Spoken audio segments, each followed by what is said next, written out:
যুগের পর যুগ ধরে দেশের ফুটবলাররা উঠে এসেছেন নিজের চেষ্টায়, কখনো গলির মোড় থেকে, কখনো স্কুল ফুটবল থেকে। তাদের ছিল স্বপ্ন, ছিল নিষ্ঠা, কিন্তু ছিল না কাঠামো। অথচ বিশ্ব ফুটবলের ইতিহাস বলে প্রতিটি তারকার পেছনে থাকে একটি একাডেমি, থাকে পরিকল্পিত প্রস্তুতি, পেশাদার প্রশিক্ষণ আর ধারাবাহিক পরিচর্যা।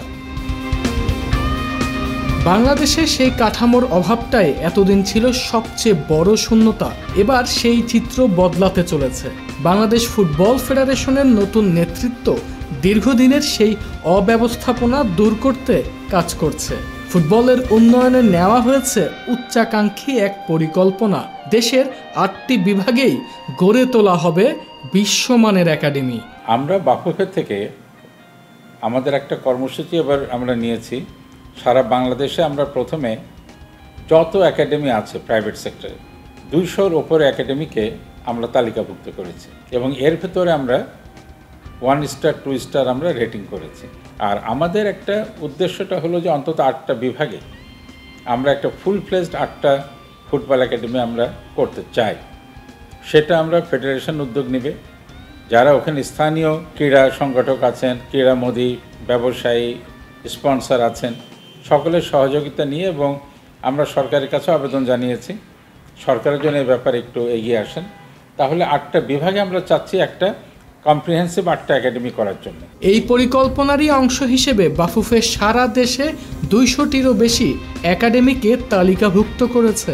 এর মধ্যে ১৭টি পেয়েছে 2 স্টার স্বীকৃতি, যা ইতোমধ্যেই অনেকটা স্বয়ংসম্পন্ন। আর যাদের কাঠামো এখনও সীমিত কিন্তু সম্ভাবনা রয়েছে, তাদের দেওয়া হয়েছে 1 স্টার মর্যাদা। এসব একাডেমির কোচদের নিয়ে আলাদা প্রশিক্ষণ কর্মসূচি চালু করারও পরিকল্পনা রয়েছে বাফুফের ডেভেলপমেন্ট কমিটির। এখন ফেডারেশন আমাদের কর্মসূচি হলো এই একাডেমিগুলোকে নিয়ে কাজ করা, তাদেরকে উৎসাহিত করা, তাদেরকে সাপোর্ট দেওয়া, তাদেরকে ট্রেন আপ করা, তাদের কোচকে নিয়ে এসে ট্রেনিং দেওয়া। তো এই ধরনের করে যদি এই একাডেমিগুলো যদি তাদের কার্যক্রমকে আরেকটু পৃষ্ঠপোষকতা পেয়ে ভালো করতে পারে, তাহলে আপনি দেখবেন যে ফুটবলের গুণগত মান উন্নয়নে এরা বিরাট ভূমিকা রাখবে। আর এই সমগ্র উদ্যোগের কেন্দ্রবিন্দু হতে যাচ্ছে কক্সবাজারের নির্মিতব্য সেন্টার অফ এক্সিলেন্স। বহু প্রতীক্ষিত এই প্রকল্প নিয়ে শুরু থেকেই বেশ কিছু চ্যালেঞ্জ ছিল। জমি নিয়ে জটিলতা কেটে যাওয়ার পর এখন পুরোদমে কাজ শুরুর অপেক্ষা।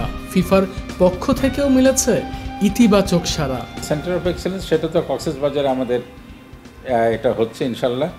জমি নিয়ে একটা সমস্যা ছিল, সেটা মিটে গেছে। আমরা নতুন একটা জায়গা আমাদেরকে দেওয়া হয়েছে। সরকারও খুব আন্তরিক বিষয়, কক্সবাজারের জেলা প্রশাসনও সর্বাত্মক সহযোগিতা করছেন। তো ওইখানে একটা সেন্টার অফ এক্সেলেন্স হবে এবং ওখানে ফিফাও আমাদেরকে সহযোগিতা করবে।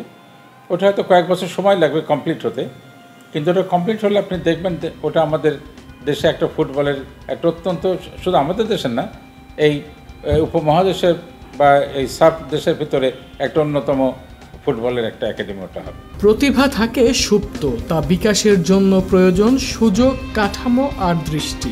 বাংলাদেশ এখন সেই দৃষ্টি খুঁজে পেয়েছে। একাডেমির আলোয় গড়ে উঠবে আগামী দিনের তারকারা।